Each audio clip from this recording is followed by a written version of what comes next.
हाँ जी। स्टार्ट हो गया। हाँ सर। वीडियो आ रहा। आ रहा सर। हाँ बैठ। Respected Principal Sir,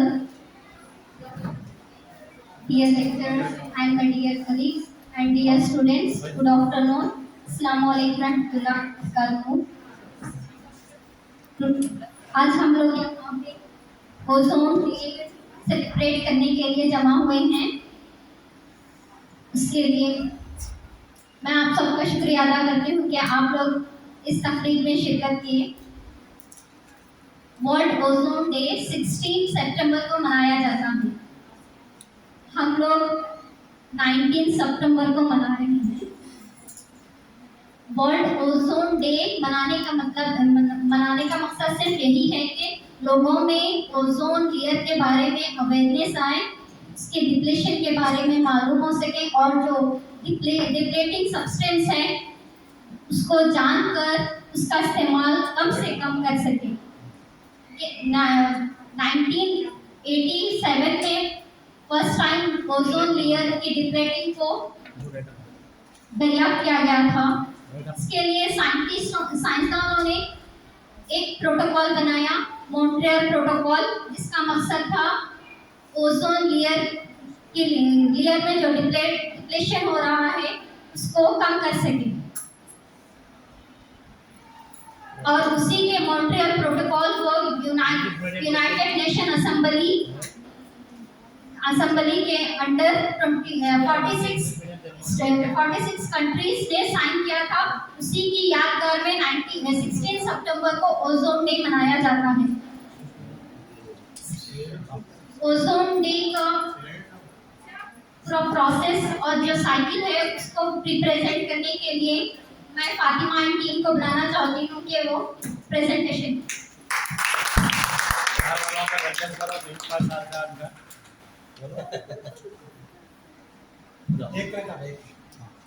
बोलो। आज के प्रोग्राम में principal sir doctor Mohammad Aslam Farooqui sir का इस्तेमाल करती हूँ।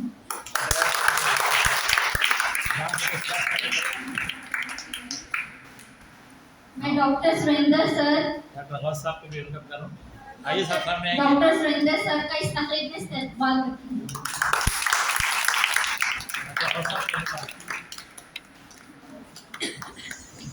मैं गुजारिश करती हूँ कि डॉक्टर मोहम्मद औस सर तशरीफ लाएं।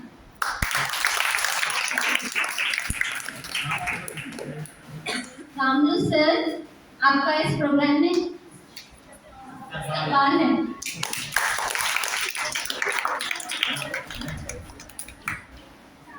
मैं डॉक्टर नागराज सर को इस प्रोग्राम में इस्तेमाल करती हूँ। बालाजी सर का इस प्रोग्राम में इस्तेमाल। I welcome to Preeti ma'am on this program. Zafar sir का इस प्रोग्राम में इस्तेमाल। मैं वाजिद सर का इस प्रोग्राम में इस्तेमाल करती हूँ। डॉक्टर इशरत सुल्ताना मैम को मैं इस प्रोग्राम में इस्तेमाल करती हूँ। प्रीति मैम हमारी मैम का मैं इस प्रोग्राम में इस्तेमाल करती हूँ। इरफाना मैम मैं आपका इस प्रोग्राम में इस्तेमाल करती हूँ। डॉक्टर राजेंद्र सिंह मैम का मैं इस प्रोग्राम में इस्तेमाल करती हूँ। अस्मा मैम का मैं इस प्रोग्राम में इस्तेमाल करती हूँ।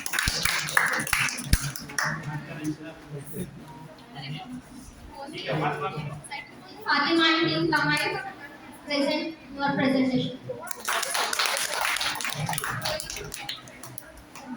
आप साइड से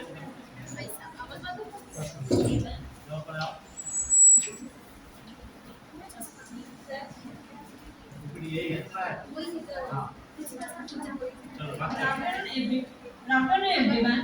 My name is Fatima Mariam. I am from BZS second year and today I am going to give you a presentation on ozone day.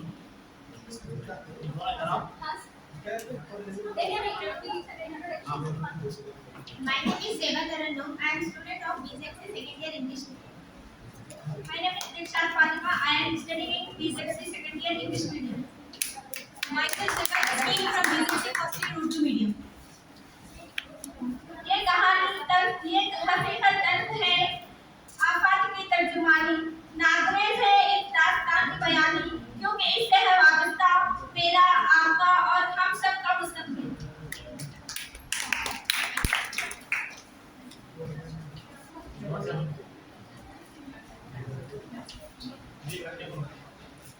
The World Ozone Day for the preservation of ozone layer is celebrated every year on the 16th of September.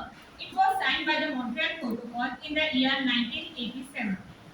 It is created to bring awareness among the people about the depletion of ozone layer and to search for the solutions to prevent this. The theme of the Montreal Protocol this year 2023 is to fix the ozone layer and to reduce the climate change. Shavar and Jum become first year. Become first year girls here. की बहन आई Shavar and Jum. Ozone की परत के तहफ्फुज़ के लिए आलमी दिन यानी वर्ल्ड डे और इंटरनेशनल डे हर साल 16 सितंबर को मनाया जाता है।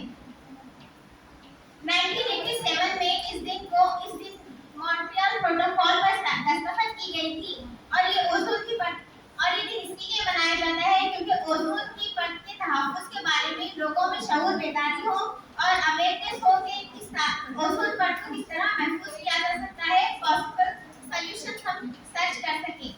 और 2023 का मॉन्ट्रियल प्रोटोकॉल ये है कि ओजोन परत के तहफ्फुज़ के इक़दाम करना और मौसमियात की तब्दीली को कम करना। Now let us see what is ozone. Ozone is a highly reactive gas composed of three oxygen atoms. It is both in natural and man-made products found in the uppermost atmosphere, that is stratosphere, and the lowermost atmosphere, that is troposphere. Depending on where it is present in the atmosphere, it affects the earth and their people in either good ways or bad ways. Ozone is a bluish gas and is harmful for us to breathe. Ozone absorbs a band of ultraviolet radiation which is known as UVB.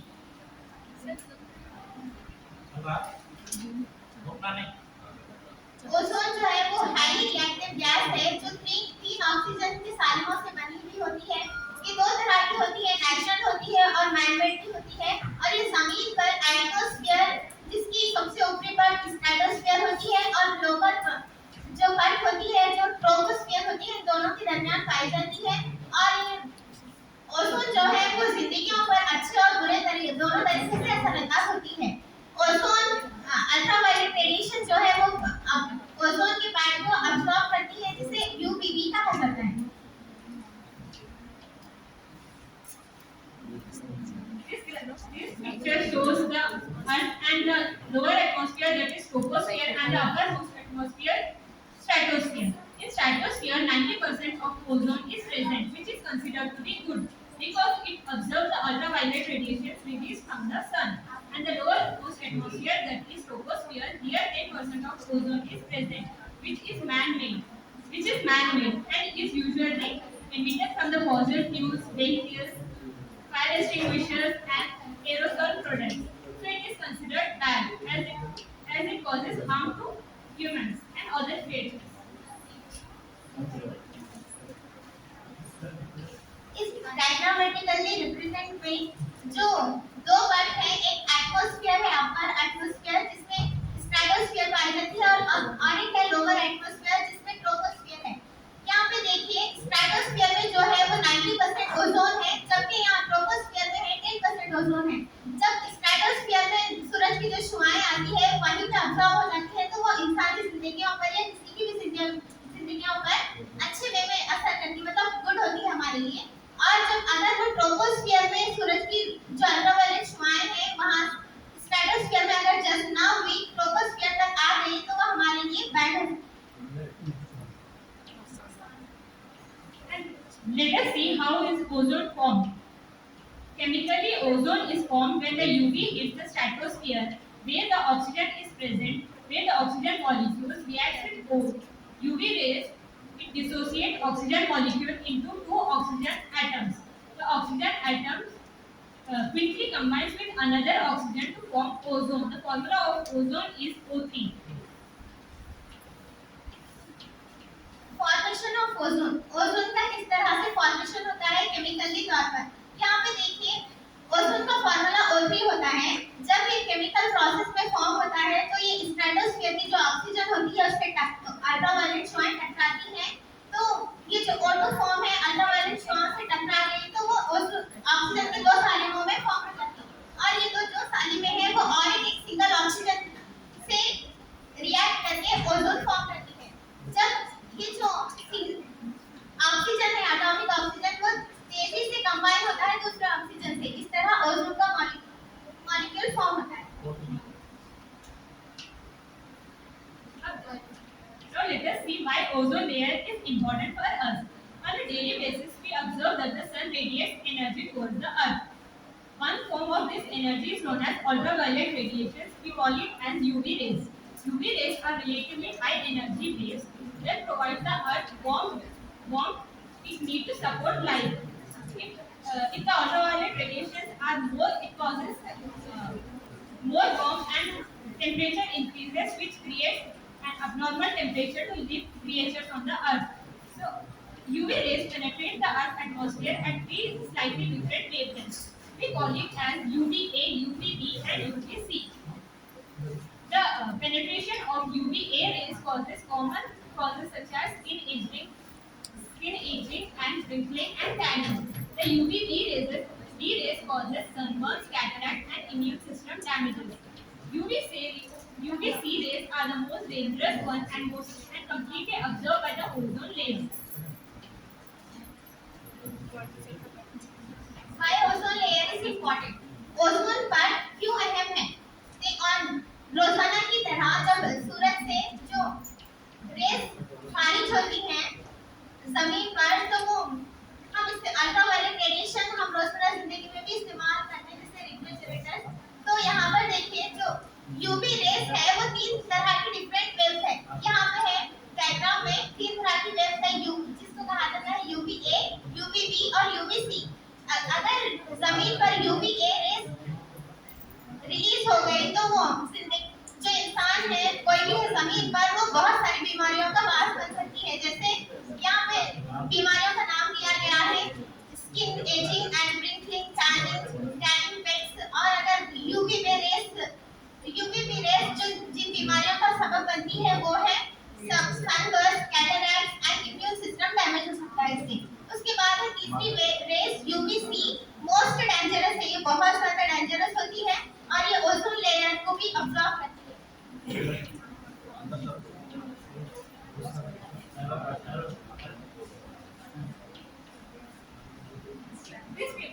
This picture shows this is the earth and this is the sun. Sun emits the ultraviolet radiation in three wavelengths.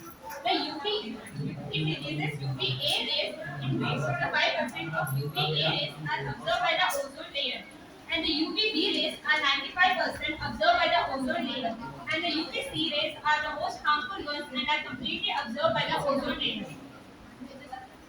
अभी हमने जो पिछली slide में discuss किया था कि तीन race होती है यूवीए, यूवीबी और यूवीसी जो सूरज से खारिज होती है, रिलीज होती है।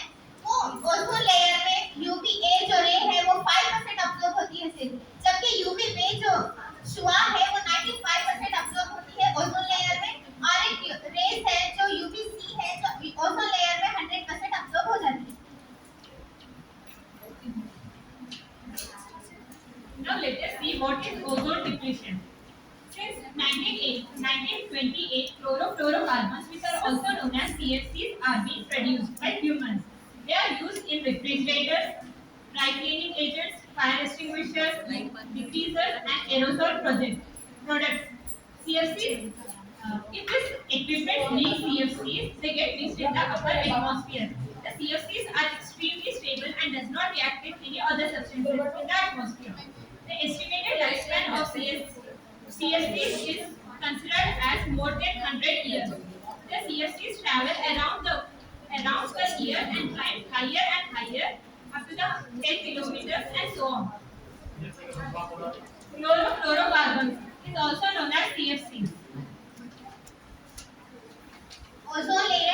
डिप्लीशन, ओजोन परत में खलल।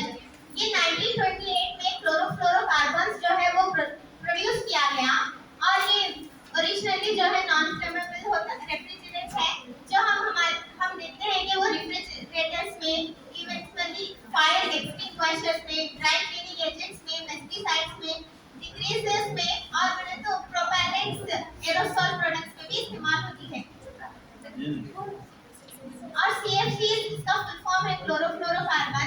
जब ये लीक होती है तो एटमॉस्फेयर में मिक्स हो जाती है और ये जब एटमॉस्फेयर में लीक हो जाती है तो इसका दौरे हयात ये है कि ये 100 साल से ज्यादा भी दौरे हयात इसका रहता है।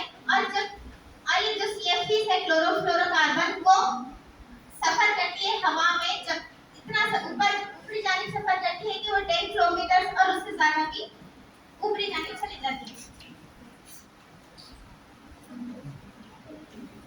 We know that the CFC travels higher and higher up to 10 kilometers, where the sun is strong enough to break the CFC molecule. When the CFC molecule combines with solar or ultraviolet radiation, it dissociates into chlorine atom and CFCl2. This chlorine atom reacts with ozone molecule, and this ozone molecule dissociates into chlorine monoxide and oxygen molecules. Thus, this is known as depletion of ozone. जो सूरज से जो base निकलती है ना वो बहुत strong होती है और वो बहुत हार्मफुल होती है। तो जब वो सूरज से जो शुआएं यहाँ पे निकलती है CFC, तो वो इससे CFC से टकराकर ये दो हिस्सों में डिस्ट्रीब्यूट हो जाती है, CFCl2 और एक तन्हा क्लोरीन में, मतलब क्लोरीन एटम में। और ये क्लोरीन एटम O3 से जब फॉर्म हो जाता है तो ये एक Cl में और O2 में फॉर्म होता है। मक्का हो गया क्या? Now I would like to call my friends to take this forward.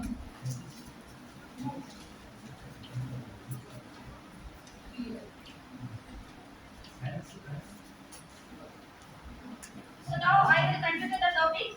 As these chlorofluorocarbons have been released into the atmosphere, the level of ozone in the stratosphere has decreased. One chlorine atom from chlorofluorocarbon can destroy up to 1 lakh ozone atoms in catalytic process. As a result, continuous depletion of the ozone in the stratosphere created the hole in ozone layer called ozone hole.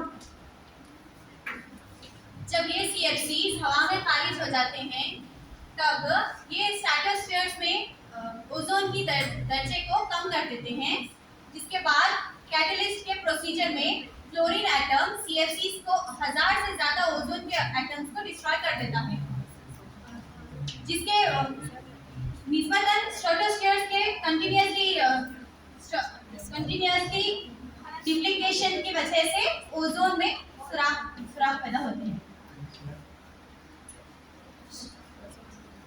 Ozone hole. So let us see what is ozone hole. The ozone hole is discovered first in 1985.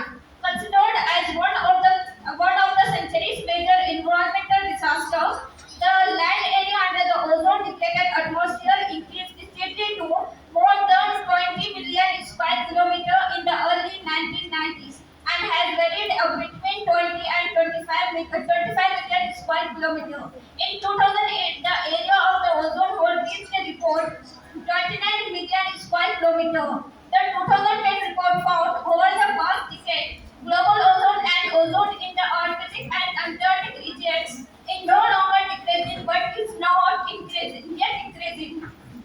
A gradual trend toward healing was reported in 2016 to 2017. Ozone में 1985 में पहली मर्तबा सुराख का देखा गया, जिसके बाद ये इस सदी को सबसे ज्यादा एनवायरमेंटल डिजास्टर वाली सदी कहा जाता है, जिसमें ओजोन लेयर में डिजास्टर में इंक्रीज 20 मिलियन से ज्यादा इजाफा हुआ।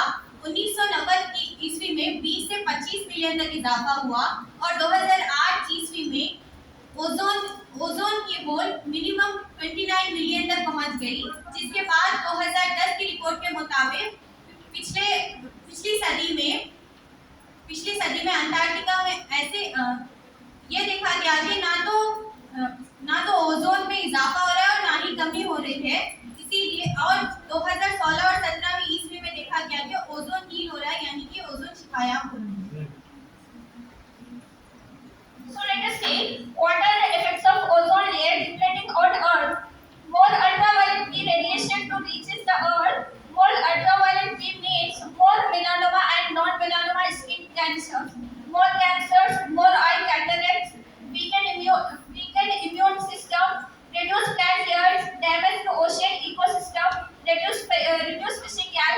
worse effect on animals, more damage to plastic equipment and material, etc. इसके बाद ओजोन की वजह से होने वाले जमीन पर क्या क्या असरात मुरतब होते हैं। ज्यादा यूवीबी रेडिएशन जब जमीन पर पहुंचती है, ज्यादा यूवीबी रेडिएशन की वजह से मेलानोमा और नॉन मेलानोमा स्किन कैंसर होता है और मजीद कैंसर्स होते हैं और मजीद आंख की बीमारियां होती है, मदाखिली निज़ाम में कमजोरी आती है, पौधों की पैदावार में कमी होती है, माहौलियाती निज़ाम में खलल आता है, माहीगिरी की पैदावार में कमी आती है और जानवरों को इससे ज्यादा नुकसान पहुंचता है और प्लास्टिक के आलात और मटेरियल्स को ज्यादा नुकसान पहुंचता है।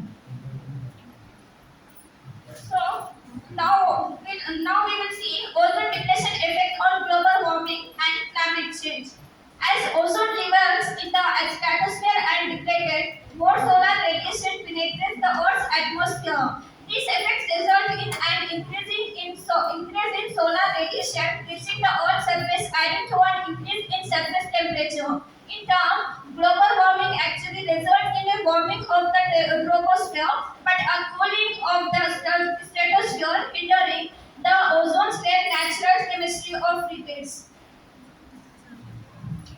जैसे जैसे कुर्रे हवाई में ओजोन के तह में खलल पैदा होता है, तब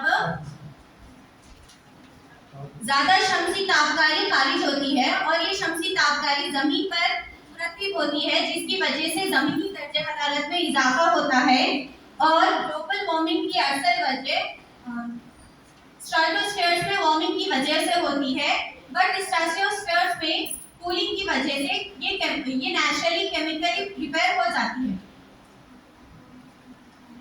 For the ozone depletion Montreal Protocol. After the discovery of ozone depletion in the 1970s, many countries agreed that something must be done worldwide to stop the production of man-made ozone harmful products. The international community adopted the Vienna Convention in 1985, followed by the Montreal Protocol in 1987. Protocol on substances that deplete the ozone layer was adopted on 16 September 1987. That's why we celebrate Ozone Day. Governments recognize the need for a stronger measure to reduce the production and consumption of chlorofluorocarbons. The latest reports confirm that it has led to the phasing out of about 95% of the consumption of ozone depleting substances (ODAs) listed in the agreement. In turn, this has led to the process that the ozone layer recovery by 2050 to 2075.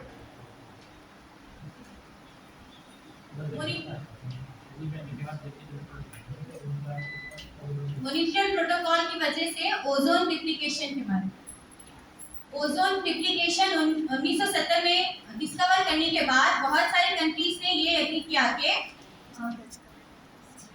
Production इंसान की जानिब से बनाए जाने harmful production ozone को harmful करते हैं।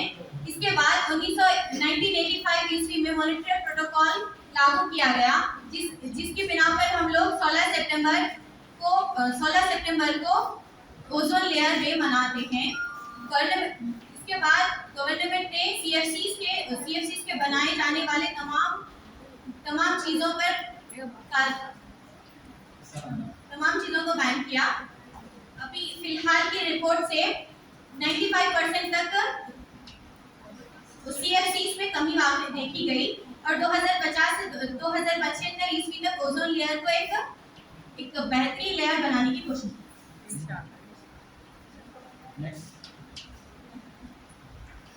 How you can contribute?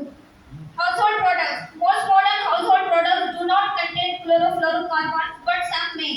Buy air conditioning and refrigeration equipment that do not use hydrogen chlorofluorocarbon as refrigerant.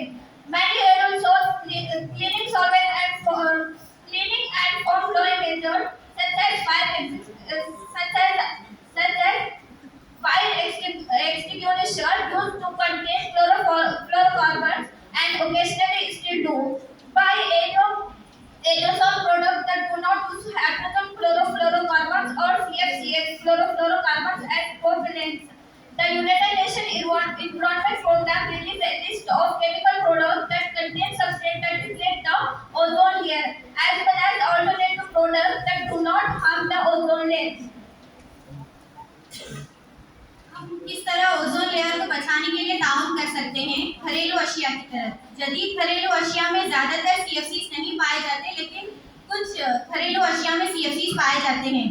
हमें इस तरह के घरेलू अशिया खरीदने चाहिए जैसे एयर कंडीशनर और रेफ्रिजरेटर, जिसमें एचसीएफसीज और सीएफसीज नहीं पाए जाते। जैसे कि बहुत से एरोसील्स और सफाई करने वाले एजेंट्स में सीएफसीज पाए जाते हैं। ऐसे एरोसील्स का इस्तेमाल करना जिसमें एचसीएफसीज और सीएफसीज मौजूद ना हो। यूनाइटेड नेशनल एनवायरनमेंट प्रोग्राम ने एक कीमियाई मादों की फहरिस्त जारी की, जिसमें ओजोन की परत को खत्म करने वाले मादे के साथ साथ मुतबादिल मसनूआत जो ओजोन की तह को नुकसान पहुंचाते हैं, इसमें तमाम चीजों को दर्ज किया है। Refrigerators and freezers, especially those manufactured before 1995, often contain chlorofluorocarbons. Air conditioning units and dehumidifiers may also contain hydrochlorofluorocarbons, which deplete the ozone layer.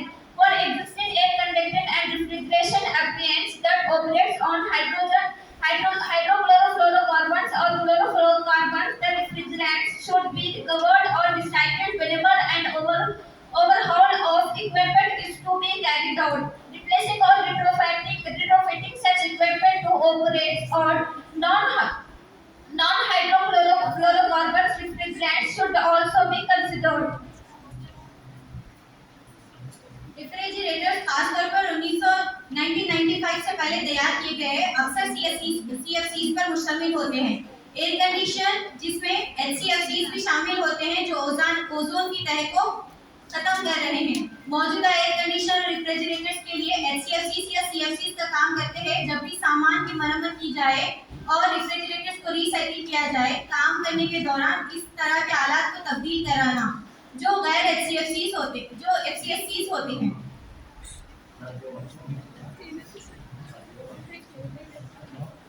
Conduct regular inspection and maintenance of air conditioning and refrigeration appliances to prevent and minimize refrigerant leakage. When motor vehicles air conditioners need servicing, make sure that the refrigerants are properly recovered and recycled instead of being vented to the atmosphere. Safe disposal of old appliances prevents chlorofluorocarbons and hydrochlorofluorocarbons from being released into the environment. Refrigeration को रोकने के लिए और उनको कम से कम करने के लिए एयर कंडीशनर्स और रेफ्रिजरेशन आलात को बाकायदा मुआयना करना, और जब मोटर गाड़ियों के एयर कंडीशनर्स को सर्विसिंग की जरूरत हो तो यकीनी बनाएं कि रेफ्रिजरेटर्स को फिजा में खारिज करने के बजाय ठीक तरीके से रिसाइकिल किया जाए। पुराने आलात को महफूज करने से सीएफसीज को रोकें और एचसीएफसीज को माहौल में छोड़ने से गुरेज करें। So now we'll see what are the precautions we can do. Be the change you want to see in others. Children education, awakening adults, plant more trees and save existing plantation. Thus, this is all we can do as considered citizens to ensure that our children have a bearable planet to inhabit. इसके लिए हमें इन चीजों पर अमलावरी करनी होगी। वो तब्दीली जो आप दूसरों में देखना चाहते हैं, अपने आप में लाएं। बच्चों को तालीम याफ्ता बनाएं, मालिकों में शऊर बेदारी करें, ज्यादा से ज्यादा दरख्त उगाएं और जो मौजूदा शजरकारी है उसको बचाएं। एक शहरी होने के ताल्लुक से हम जो कर सकते हैं, इस बात को यकीनी बनाएंगे हमारे आगे वाली जनरेशन को रहने के लिए काबिल अमल सयारा मिले। Save ozone, save earth. Thank you.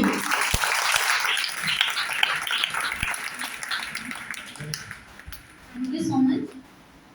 I hope all of you know about the ozone layer and depletion substance. Now I invite to Rabia Singh says few words.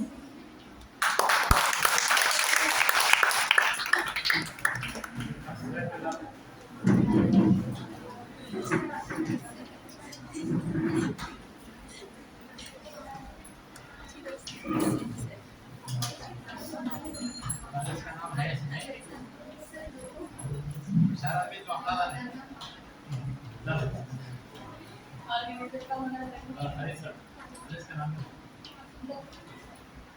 अस्सलाम वालेकुम रिस्पेक्टेड प्रिंसिपल सर और मेरे साथी lecturers, my dear students, अस्सलाम वालेकुम वरहमतुल्लाहि वबरकातुहू। सबसे पहले department of chemistry specially Masarrat ma'am को मैं मुबारकबाद पेश करती हूँ कि ऐसा अवेयरनेस प्रोग्राम बनाया गया है जो कि आज की बेहद जरूरत के मुताबिक है। ओजोन डिप्लेशन ये तो हमारे तकरीबन साइंस स्टूडेंट्स को ही मालूम नहीं था कि ओजोन क्या है, जबकि यहाँ पे बैठे हुए इतना गौर से देख रहे हैं कि व्हाट इज ओजोन। डिग्री में आने तक भी ओजोन के बारे में इतनी कम अवेयरनेस रहना, ये कहीं ना कहीं हमारी खराबी है, कहीं ना कहीं हम में कमी रह जाएगी। या तो हमारे स्कूलिंग में कमी हो गई या फिर पेरेंट्स की तरफ से ये मालूम नहीं किया जाए कि ओजोन है ही क्या। हम हमेशा से ऑक्सीजन ऑक्सीजन ऑक्सीजन हमारी लाइफ के लिए जरूरी है ये समझते आ रहे हैं। सिर्फ सांस लेने की हद तक ओजोन की अहमियत, ऑक्सीजन की अहमियत रह गई है, लेकिन हमारे आसपास यानी कि हमारे माहौल में एक ओजोन परत मौजूद है जो हमें यूवी रेडिएशन से प्रोटेक्ट कर रही है। अभी जैसे आप लोग यूवी सुनेंगे, oh my God, UV radiation है, नुकसानदायक हो सकती है हमारे लिए। ओजोन होल के बारे में जब भी महसूस किया गया था, ये 1 दिन 2 दिन 3 दिन का एक्सपेरिमेंट नहीं था। एक साइंटिस्ट, एग्जैक्टली मुझे नाम अभी याद नहीं आ रहा है, उनका ये मानना था कि जब वो ऑक्सीजन का मेजर कर रहे थे, एक बार उनको ऑक्सीजन की कमी दिखी। जब वो ऑक्सीजन का मेजरमेंट कर रहे थे, वो सोचे थे शायद मेरी मशीन में कुछ खराबी है जिसकी वजह से मुझे ऐसा नजर आ रहा। लेकिन यही एक्सपेरिमेंट को दोहराते उनमें ये बात समझ में आई कि कहीं ना कहीं हमारी ओजोन में एक होल बनी हुई है जिसकी वजह से हमारे माहौल को नुकसान पहुंच सकता है।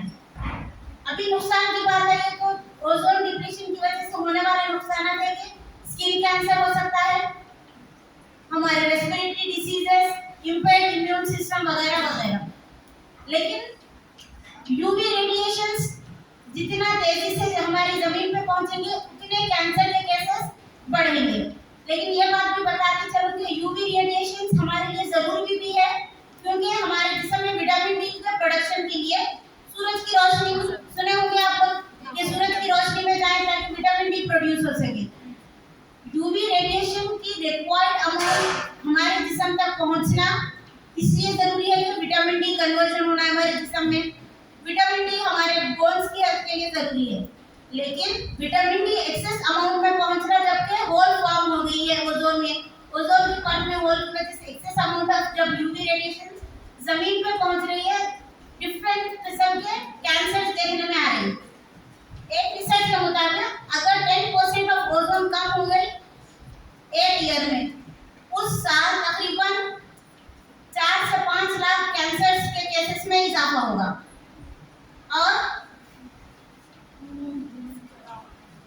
इसके अलावा हमारे आईज डैमेज हो गए, कैटरैक्ट की वजह से आप ब्लाइंडनेस यानी कि अंधे होने का भी खतरा हो सकता है। इसके लिए आपको जैसा बताया गया कि क्लोरोफ्लोरोकार्बन को हमारे एनवायरनमेंट में कम करने के लिए जितनी तजवीज़ पेश की गई है आप अमल में लाइए। और ये भी बताया गया कि अगर चेंज देखना चाह रहे हैं तो पहले खुद से शुरू करें। तो जब कभी शॉपिंग के लिए जाए या फिर कोई ऐसी चीज खरीदने जाए जिससे क्लोरोफ्लोरोकार्बन का एमिशन होने वाला है, वैसी चीजें ना खरीदें, बल्कि जो हमारे माहौल के लिए सेफ है वही खरीदें। सर ये लड़कियों के ऊपर बिल्कुल डिपेंड नहीं करता कि जहेज हम ले या ना ले, ये या तो पेरेंट्स डिसाइड करेंगे या फिर ससुराल वाले डिसाइड करेंगे। हाँ, ये बात बिल्कुल सही है। अगर हम जब पेरेंट्स बनेंगे, खासकर लड़के जब वालिदैन बनेंगे तो उस वक्त हम रोक सकेंगे।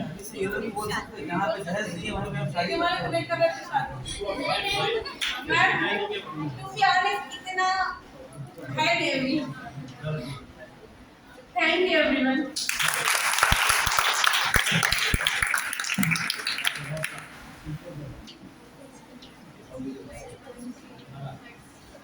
Thank you, ma'am. I invite to Usma Fatima and Afia Nabira to present poster.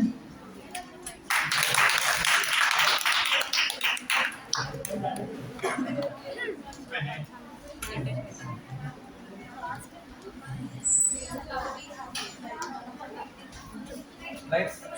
on.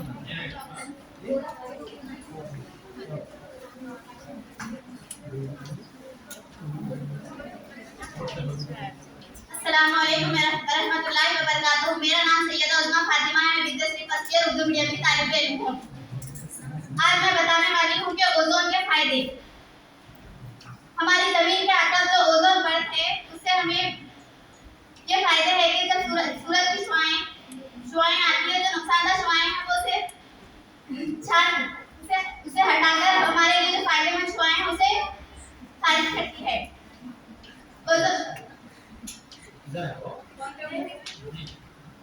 मुझसे बताओ ना, हाथ से खरीद हाथ से बता, एक्सप्लेन करो तो।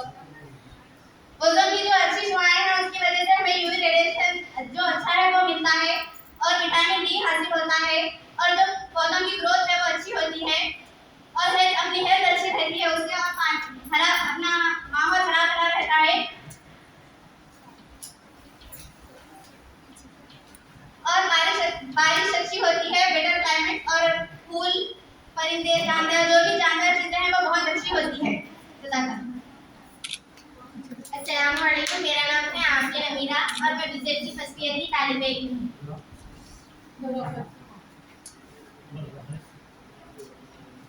ये है ओजोन के नुकसान। ओजोन को असल नुकसान कैसा हो रहा, क्लोरोफ्लोरोकार्बन और पॉल्यूशन, गाड़ियों से निकलने वाला धुआं, फैक्ट्रीज उनसे। अब ओजोन जब हमको नुकसान पहुंचा रहा तो हमारी स्किन पे मुतासिर करता, जल्द खराब हो जाती है और कैंसर हमारी बीमारी, कोई भी बीमारी हमको मुब्तला कर देती और eye problem, effect plants, effect on lungs और क्लाइमेट चेंज और जमीन बंजर हो जाती और एसिड रेन, तेजाबी बारिश वगैरह।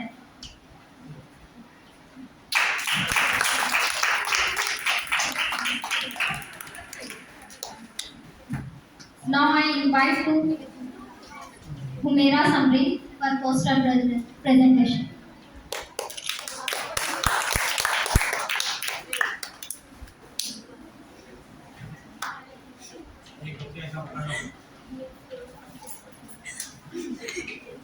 क्या हो रहा है?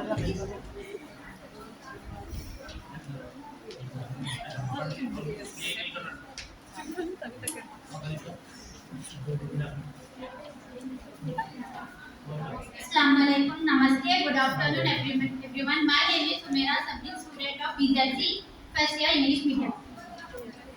Good afternoon everyone. I am Patel Saifia from first year BZC English medium. Assalamualaikum. मेरा नाम है करीम फातिमा, मैं BZC की तालिब हूँ। Let's first know about atmospheric layer around our Earth. First of all, the upper layer of atmosphere is exosphere, then exosphere.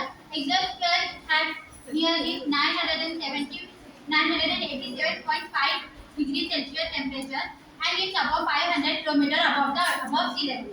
And then thermosphere. Thermosphere is a cooler region which it has -92 degrees Celsius temperature and it's above 85 to 500 kilometers above the Earth. And then mesosphere, it's about 90 it's high temperature about -2 to -92 degrees and it's mainly above 50 to 85 kilometers above the Earth. Then stratosphere, it's about 56 to 56. Its temperature is 56 to -2 degrees Celsius and is about 50 kilometers above the Earth, above the sea level. And then the last one is troposphere and it's about 10 to 11 kilometers above from the sea level and its temperature is 15 to 56 degrees Celsius. Now, not today, 2016, and we are celebrating it now today as Ozone Day. Ozone Day is first established by United Nations in 1994, and first Ozone Day was celebrated in 1995, 16 September. Ozone layer is present between stratosphere and troposphere. Ozone is a three oxygen atom, and ozone layer is the shield of our earth, and it protects the harmful use, and it protects our earth from harmful radiation which comes from the sun to earth, and um,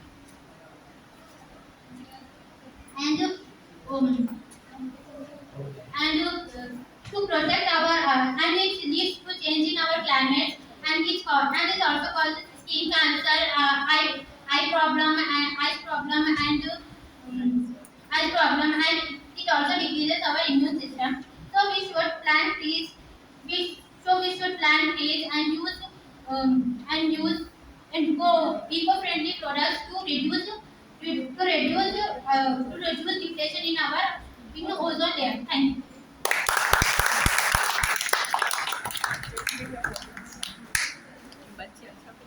Now I invite Muskan Nas, MPC first year English medium.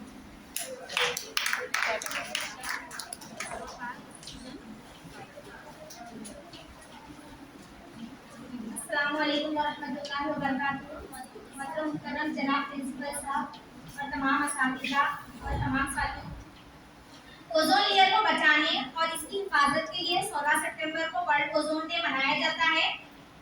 Ozone layer जमीन की सतह से 10 kilometre से 50 kilometre ऊपर मौजूद है। अल्लाह सुब्हानहू व तआला ने कुरान मजीद में फरमाया, वजअलना समाअ सक़फ़न महफूज़ा, और हमने आसमान पर महफूज छत बनाया।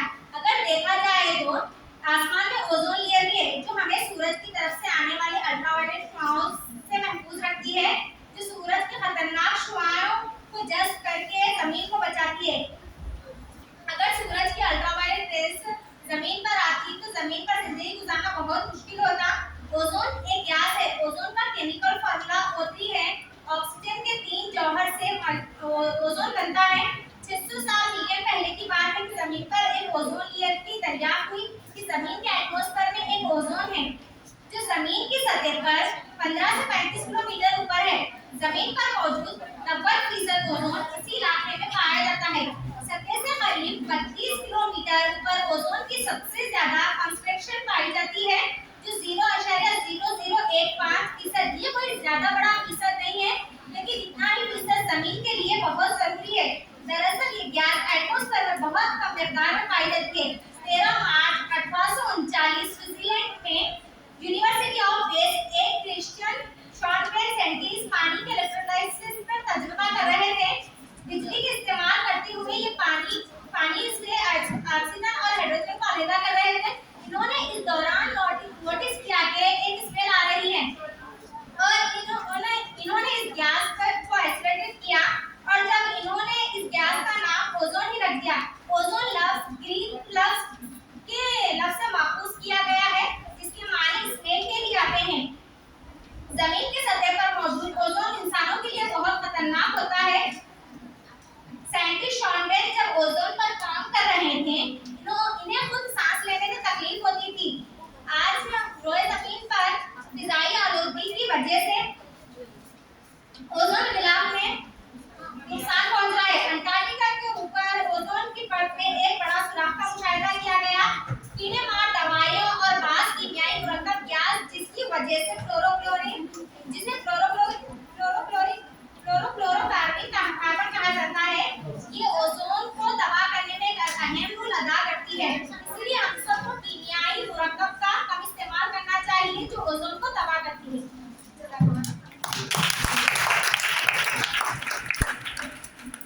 Thank you. Now I invite Saiba Fatima, GZC second year.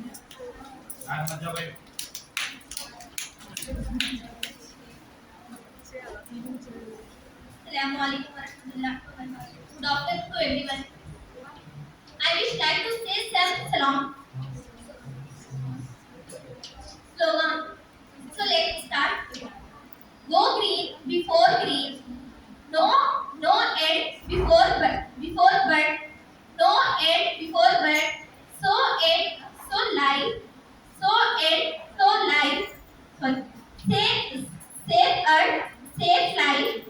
A clean earth is a happy earth. Think green, keep it clean. Think green, keep it clean. Day, every day. Don't rush, nature, keep our forest green, keep our forest green, keep our ocean blue. Our planet need you. Thank you. Chart बनाओ उसकी। Thank you. Now I invite to Preeti Band say a few words.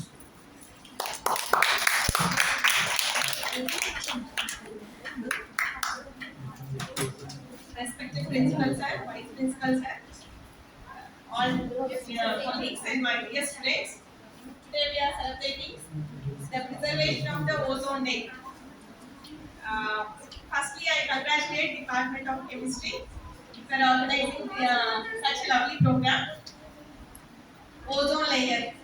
నేను చిన్నప్పటి నుంచి వింటున్నా ozone layer కి రంధ్రం ఏర్పడ్డది, కానీ దాన్ని ఫుల్ఫిల్ చేయడానికి ఎంతవరకు మన బాధ్యత మనం తీసుకుంటున్నాం అన్ని చెప్పడానికి బాగానే ఉంటాయి, చేయడానికి వచ్చేసరికి అన్ని కష్టమైపోయింది.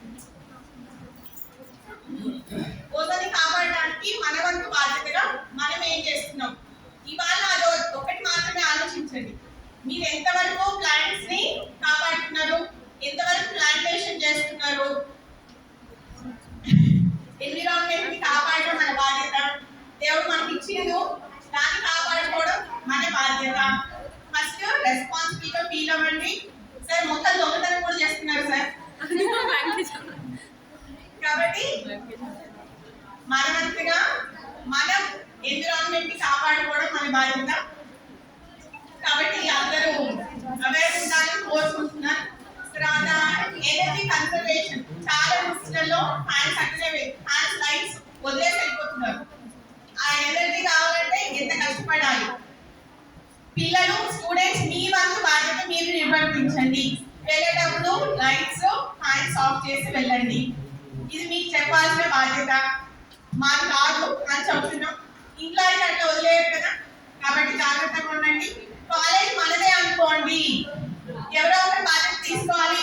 మనం రిలాక్స్ అవుతాం అని కాదు, ప్రతి ఒక్కరి బాధ్యత తీసుకుంటే ఎర్త్ బాగుంటుంది, ఎన్విరాన్మెంట్ బాగుంటుంది, మన హెల్త్ బాగుంటుంది, అందరూ బాగుంటుంది. Thank you. Thank you so much, ma'am. Now I invite Dr. Boss sir say a few words. अपना message Representative of staff.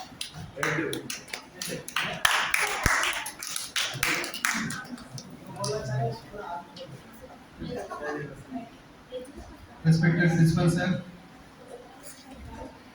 my department colleague Dr. Sunita sir,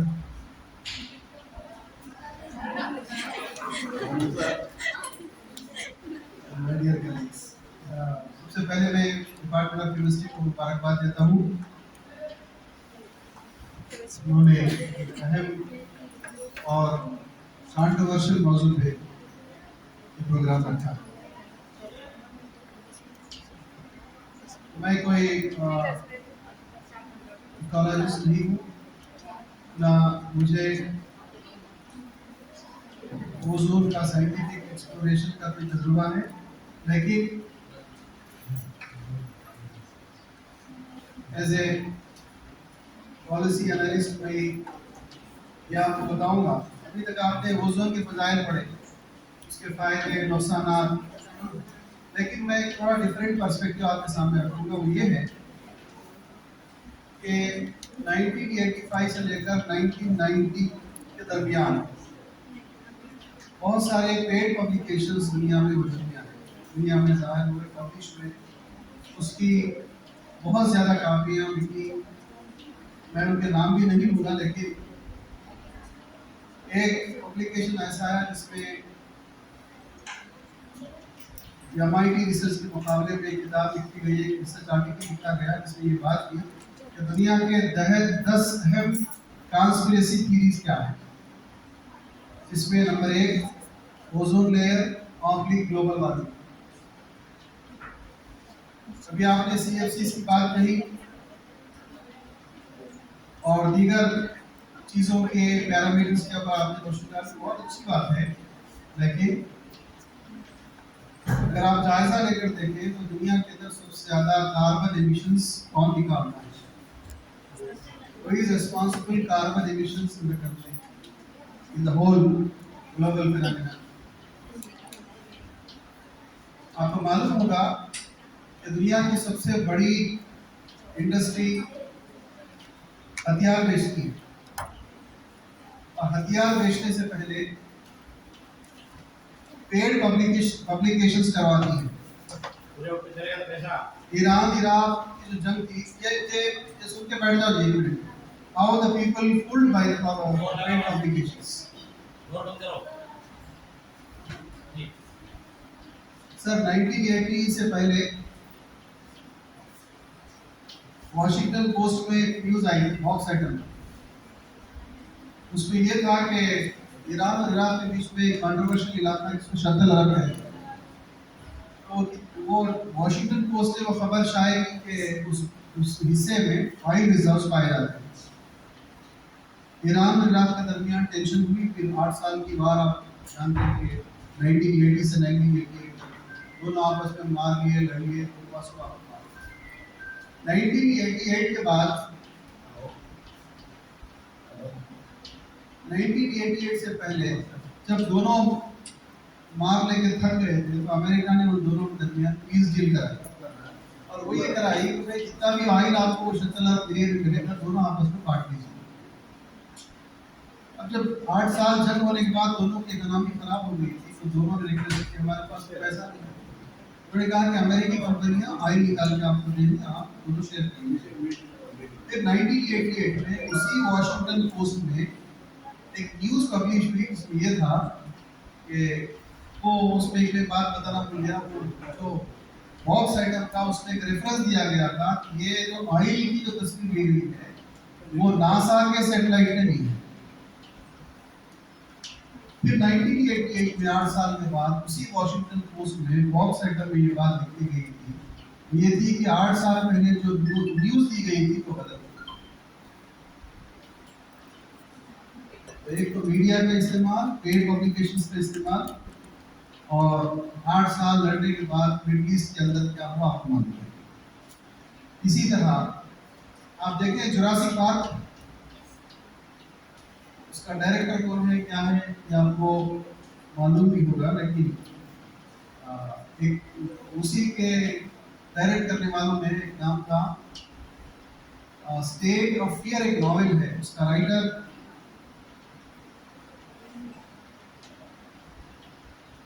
Winston कुछ नाम है। उसने ये किताब लिखी थी जिसका नाम था स्टेट ऑफ फियर। ये नॉवेल 36 लैंग्वेजेस में पब्लिश हुई है, और इस नॉवेल के अंदर इसके ऊपर ओजोन के ऊपर, ग्लोबल वार्मिंग के ऊपर बात की गई है, और उस पर एक फिल्म भी बन चुकी है। और वो फिल्म इतनी ज़्यादा हिट हुई थी, जैसे उसके 35 मिलियन कॉपीज हुई। जैसे किताब लिखी थी वैसे फिल्म की हिट हुई 2004 में।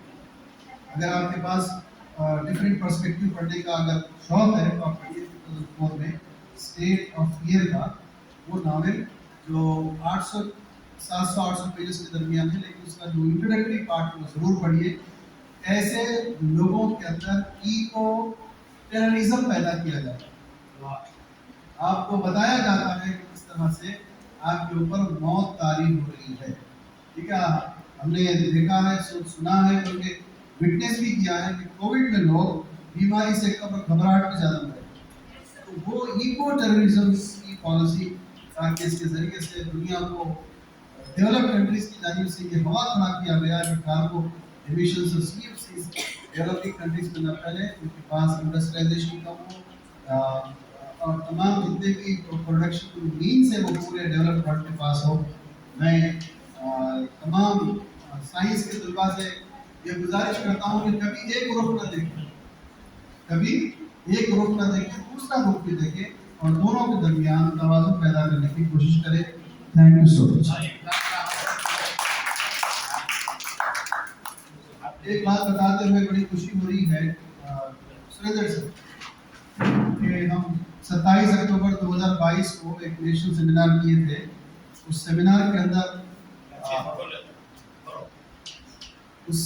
अंदर तकरीबन 27 रिसर्च स्कॉलर्स ने अक्रॉस द कंट्री अपने मिसालात पेश किए थे। तमाम मिसालात को जमा करके हम ये किताब पब्लिश किए हैं। पब्लिशर का नाम है मानक पब्लिकेशंस न्यू दिल्ली। ये हमारे कॉलेज के लिए, डिपार्टमेंट ऑफ पॉलिटिकल साइंस के लिए बड़ी फख्र की बात है, बड़े खुशी की बात है कि आज के हमारे कॉलेज में सेमिनार हुआ था, उसमें जो पेपर पढ़े उसको बुक की शक्ल में निकाले। डिग्री कॉलेज की सतह पर ऐसा काम बहुत कम जगह होता है। गवर्नमेंट डिग्री कॉलेज हैदराबाद में हुआ। डॉक्टर गौस साहब को पॉलिटिकल साइंस डिपार्टमेंट को मुबारकबाद। Thank you so much, sir. Thank you so much. And the credit goes to the leader of the house, Dr. Asraf Farooq sir. तालियों की गूंज में साथ।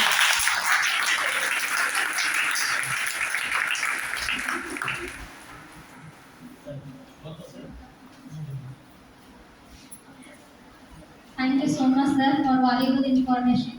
And now I invite to principal sir.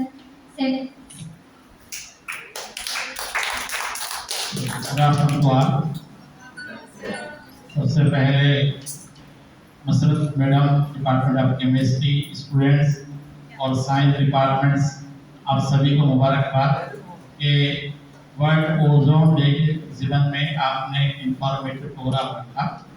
ये अच्छी बात है कि 16 तारीख को किसी वजह से प्रोग्राम नहीं भी हुआ तो आप लोगों ने तैयारी की और एक वेरी इंफॉर्मेटिव सेशन आप लोगों ने पेश किया। जिन स्टूडेंट्स ने ये पावर पॉइंट प्रेजेंट किया उनको भी मुबारकबाद और हम उम्मीद करते हैं कि कॉलेज डे के मौके पर उनको इस ज़िम्मन में प्राइज दिया जाएगा जिन लोगों ने भी प्रेजेंटेशन किया है। और ये जो पोस्टर प्रेजेंटेशन हुआ है ये भी बहुत अच्छा है और हम उम्मीद करते हैं कि आगे भी हमारे कॉलेज में इस तरह के प्रोग्राम हों। देखिए कि आप लोग कॉलेज के स्टूडेंट हैं और आप नॉलेज सीखने के लिए और उस पर अमल करने के लिए यहाँ आए हैं। कॉलेज में मुख्तलिफ डेज हम ऑब्जर्व करते हैं और ये डेज ऑब्जर्व करने का मकसद यही है कि उस डे के बारे में जो इंफॉर्मेशन है और जो मैसेज है उसको हम समझें, हमारे कॉलेज के स्टूडेंट्स और लेक्चरर्स को समझाएं और फिर सोसाइटी में इस बात को आप देखिए कि आज आप लोगों ने बड़े अच्छे तरीके से ओजोन क्या है, ये कैसे हमारे नेचर को इफेक्ट कर रहा है और उससे क्या क्या परेशानियां बीमारियां आ रही हैं और उसको बचाव के लिए हम क्या कर सकते हैं। बड़े सिस्टमेटिक अंदाज में आपने पीपीटी पेश किया। अब आपके सामने क्वेश्चन है कि हमको प्रैक्टिकल एजुकेशन में आना है, तो ये जो है एक बुकिश नॉलेज है और पावर पॉइंट प्रेजेंटेशन है, ये हाल में बैठ के कुछ लोग सुने, थैंकफुली कि हम इसको रिकॉर्ड भी करें। तो मेरा आपसे क्वेश्चन ये है कि ये जो इंफॉर्मेशन है ये benefit to society, beneficial to the society. Ozone का जो प्रॉब्लम है इससे सोसाइटी को मालूम रखना बहुत जरूरी है। इसके लिए हम क्या कर सकते हैं? तो आपको एक सजेशन ये है कि जब कभी भी इस तरह का प्रोग्राम आप पेश कर रहे हैं, इसको आप अपनी लैंग्वेज में, उर्दू हो, इंग्लिश हो या तेलुगु हो, आप इसका स्मॉल पोस्टर बनाकर, इमेज बनाकर सोशल मीडिया में शेयर कर सकते हैं। आपको बार बार कहा जा रहा है कि इसके बारे में आर्टिकल लिखकर न्यूज़पेपर में पब्लिश कीजिए ताकि लोगों को मालूम हो कि ये डे क्या है, इसकी इंफॉर्मेशन क्या है और इससे हम कैसे बच सकते हैं। तो जीडीसी जहीराबाद हमारे स्टूडेंट की जिम्मेदारी। डॉक्टर गौस साहब ने बड़ी काम की बातें की हैं और फिलॉसफिकल थॉट था उनका कि दुनिया में ये एक ही बात नहीं बल्कि ऐसे कई इवेंट है जिसमें वर्ल्ड सुपर पावर्स डोमिनेट करने के लिए एक एजेंडे के तहत काम करते हैं। ये जो 9/11 के बारे में भी अभी तक रिसर्च चल रही है। तो ऐसे में इंडिया के बारे में आपको हम सबको जानना चाहिए कि हम लोग भी साइंस और टेक्नोलॉजी में one of the leading countries in the world. और हमारा रिसेंट कंट्रीब्यूशन जो था कि India has landed on the south side of the moon Chandrayaan 3 के जरिए, और ये जो है इंडिया इसमें लीड किया है। अभी तक दुनिया की कोई भी कंट्री वहां नहीं पहुंची जहां इंडिया वाले पहुंचे। तो ये बिगेस्ट अचीवमेंट है। उसके थोड़े ही दिन के बाद लूनर एक्सप्लोरेशन के तौर पर भी एक और सैटेलाइट को भेजा गया है। सन के जो भी रिजल्ट्स आ रहे हैं उसके लिए इस सैटेलाइट का, तो ये जो हमारा इसरो है और अमेरिका का नासा है, ये दोनों में कॉम्पिटिशन है। तो आप जहीराबाद के स्टूडेंट हैं, लेडीज जहीराबाद के साइंस डिपार्टमेंट के हैं। एक बेसिक जिम्मेदारी ये ओजोन डे प्रोग्राम के बारे में या कौन से भी है कि इसका इंफॉर्मेशन आप अपने घर में अपने सोसाइटी में शेयर कीजिए। उसके लिए आपके हाथ में फ़ोन है, आपके हाथ में कलम है और आप बोल सकते हैं। ये तीनों चीज़ों का इस्तेमाल। अब ये जो ओजोन डे के बारे में आप सुने तो बहुत साहब जैसी बात बोले, उसके बारे में आप भी रिसर्च कीजिए कि ये कितना रियलिटी है और कितना हमको जो है डराया जा रहा है। तो आप रिसेंटली न्यूज़ पढ़े नहीं पढ़े, लेकिन जितने भी कॉम्पिटिटिव एग्जाम चल रहे हैं उसमें करंट अफेयर पूछा जाता है। तो आपको न्यूज़ से दिलचस्पी हो या ना हो, न्यूज़ जानना जरूरी है। तो G20 का हम होस्ट कंट्री थे। आप सुने होंगे G20 दिल्ली में प्रोग्राम हुआ, पूरे वर्ल्ड लीडर्स आए, अमेरिका के प्रेसिडेंट आए थे और भी दीगर कंट्रीज के आए थे। तो उसका जो रिजोल्यूशन था उसका यही है कि सेफ इन्वायरमेंट के लिए हमको काम करना। तो ये हर साल क्या होता है, जितने भी कॉन्फ्रेंसेस होते हैं बड़े लीडर्स रिजोल्यूशन पास करते हैं, लेकिन ग्राउंड रियलिटी पे काम नहीं है। तो ये जो ओजोन के बारे में आखिरी में जो मैसेज दिया है, इफेक्ट्स क्या है कि कैंसर हो रहा है और ग्लोबल वार्मिंग हो रही है। तो ये जो कैंसर के केसेस बहुत ज़्यादा आ रहे हैं, तो आप साइंस के स्टूडेंट हैं, कैंसर का काउंटर क्या है उसके लिए भी आपको रिसर्च। ग्लोबल वार्मिंग जैसे हमारे प्रीति मैडम बोले कि हम अपने तौर पे क्या कर सकते, तो आपको मैं बसंत मैडम को और दीगर साइंस रिसर्च को कहूँगा कि GDC जहीराबाद का जो कैंपस है हमारा, इसमें ग्लोबल वार्मिंग का इफेक्ट कितना कम है और बाहर के साइड में कितना ज़्यादा है। इसका एक सर्वे हमको करके प्रेजेंट करना है कि हमारे कॉलेज में जो ग्रीनरी है इसकी वजह से हमको एक अच्छा एटमॉस्फेयर मिला। आप 10 to 5 यहाँ रह रहे, हम लोग हैदराबाद से आते हैं और रिसर्च भी है। बाहर से जो भी विजिट करे अंदर कॉलेज के कैंपस में आएगा, उनका एक रिप्लाई ये है कि कॉलेज में बहुत ग्रीन एटमॉस्फेयर। और प्रीति मैडम को हम कंग्रेचुलेट करते हैं कि हमारे पास ऑडिट ग्रीन ऑडिट में लास्ट टाइम हमको A रैंक आया था, ये बड़ी बात है। सेकंड टाइम हम अप्लाई किए। तो ये ग्रीन ऑडिट सिर्फ लेक्चरर्स की वजह से नहीं बल्कि आपकी वजह से भी है। तो ग्लोबल वार्मिंग को कम करने का एक तरीका ये भी है कि हम ज़्यादा से ज़्यादा प्लांटेशन करें। उसके लिए सुरेंद्र साहब हम बात भी कर रहे हैं, मतलब वर्षा कालम बहुत होता है, तो ये बोले थे कि इससे पहले भी हर स्टूडेंट के नाम से एक झाड़ लगना, 3 साल तक आपको ग्रो करना है और आप अपना नाम भी रखे जा सकते हैं। आयशा झाड़ नाम रख जाइए, फातिमा झाड़, आयशा झाड़ जो भी है आप अपना नाम रख लीजिए, लेकिन अमली तौर पर प्लांटेशन। क्योंकि ग्लोबल वार्मिंग की जो बात चल रही है, सीरियस से सुनिए कि ये जो साउथ पोल नॉर्थ पोल है, इसमें जो ग्लेशियर है और जो बर्फ है बड़ी तेजी से पिघल रही है, मेल्टिंग आइस मेल्ट हो रही है। इसकी वजह से क्या होगा कि जो छोटे छोटे आइलैंड्स, जैसे आप इंडिया के नीचे नक्शे में देखो मालदीव करके आइलैंड है, तो ये डाउट है कि फ्यूचर में मालदीव आइलैंड पूरा पानी में डूब जाएगा।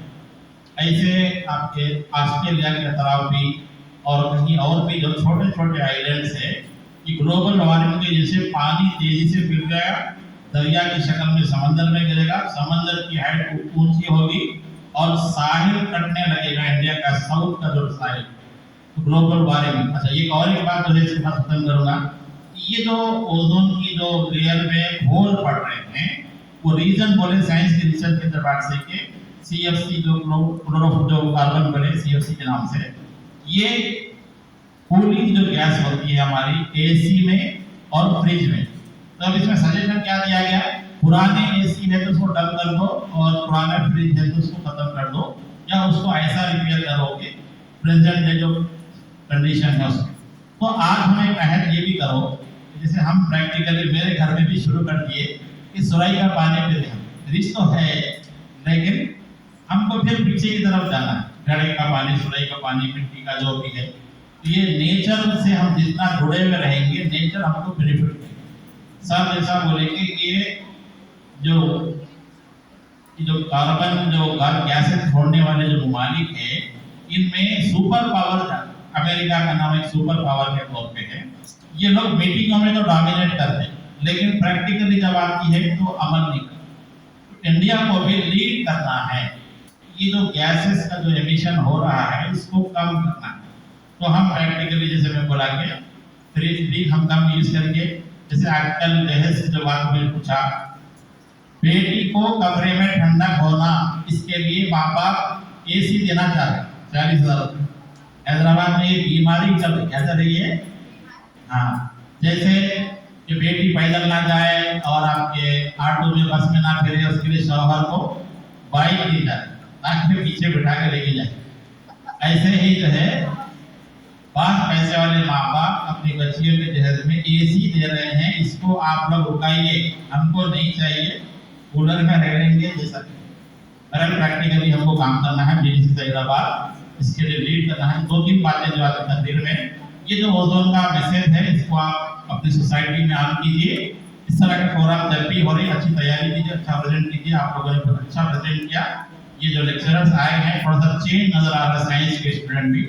हम साइंस जितने भी लेक्चरर्स हैं उनसे गुजारिश करेंगे, छोटा सा साइंस फेयर आप रखिए अपने कॉलेज में, बच्चों के कुछ एक्सपेरिमेंट्स रखिए। और हम क्या करेंगे, जूनियर कॉलेज के और हाई स्कूल के बच्चों को बुलाएंगे और एक दिन का प्रोग्राम हम साइंस फेयर यहाँ चलाएंगे। आमतौर पर स्कूल में होता है, लेकिन कॉलेज के लेवल पे भी कुछ हम इनोवेटिव चीजें करके, ज़्यादा नहीं लेकिन कुछ मॉडल्स बना के जो है हम साइंस फेयर करेंगे। और आप साइंस से मुताबिक जो भी बातें हैं बोर्ड लगाइए, बोर्ड लगा के उस पर पेस्ट कीजिए, उसका इमेज हमारे एक्टिविटी ग्रुप में रखें ताकि आर्ट्स के स्टूडेंट भी ये बात समझें। देखो, हम नेचर का हिस्सा है, ये जो जमीन है, जो कायनात है, जो यूनिवर्स है, और we are part of this nature. और हम चाहते हैं कि हमारी फ्यूचर जनरेशन को सेफ अर्थ मिले। अभी उन्होंने जो स्लोगन बोले सेफ अर्थ, उसके लिए मैं इससे पहले तहरीर में बोला कि मार्क जुकरबर्ग, ये जो फेसबुक का जो मालिक है, उसकी बेटी अभी पैदा हुई, तो उस बच्ची को अच्छा फ्यूचर देने के लिए कुछ 1000 करोड़ रुपए खर्च कर रहा नेचर को प्रोटेक्ट करने के, इसकी अपनी बेटी के साथ दुनिया में जितने भी लोग। तो हमको भी अज़्म रखना चाहिए कि हम आने वाली जनरेशन को सेफ अर्थ देंगे, उसके लिए क्या कर सकते। तो आप लोग कल से ही प्लान कीजिए, अपने क्लास के सामने झाड़ के कुंडे पे लगा हुआ था, प्रीति मैडम से आप डायरेक्शन लीजिए, बॉटल गार्डनिंग के नाम से कर रहे हैं। इसको आप प्लान कीजिए, अपने घर में भी कीजिए, बॉटल कट करके उसके अंदर मिट्टी लगा के थोड़ा सा बीज डाल दो, पानी डालो और पौधा निकल आए। अपने हिस्से की ऑक्सीजन खुद पैदा करो। कोविड के वक्त में नारा दिया था कि अपने हिस्से की ऑक्सीजन खुद पैदा करो। कल के प्रोग्राम में बहुत काम की बातें हुई और हम उम्मीद करते हैं कि इस तरह ही इंफॉर्मेटिव प्रोग्राम हम आगे भी करेंगे। मैं तमाम लेक्चरर्स को, स्टूडेंट को मुबारकबाद देता हूँ। Thank you.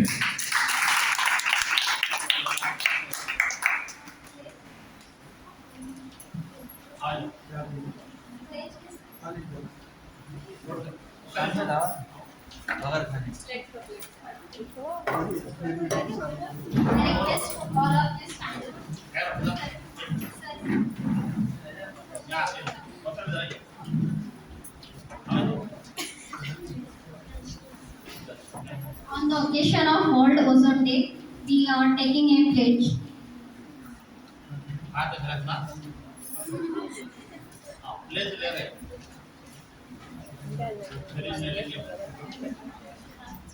I would like to end this program with a pledge to preserve the ozone layer. So let's start. On the occasion of World Ozone Day, we pledge to make efforts for the preservation of the ozone layer. We further resolve to the ozone friendly citizens and promote use of ozone friendly goods and services. We shall make all efforts to restrict and control the emission of ozone depleting substances to the atmosphere and protect and save all the forms of life on the earth. We hereby pledge to protect the Mother Earth. Save ourselves and protect and conserve natural resources for the future generations. Thank you for your presence. Thank you so much, everyone.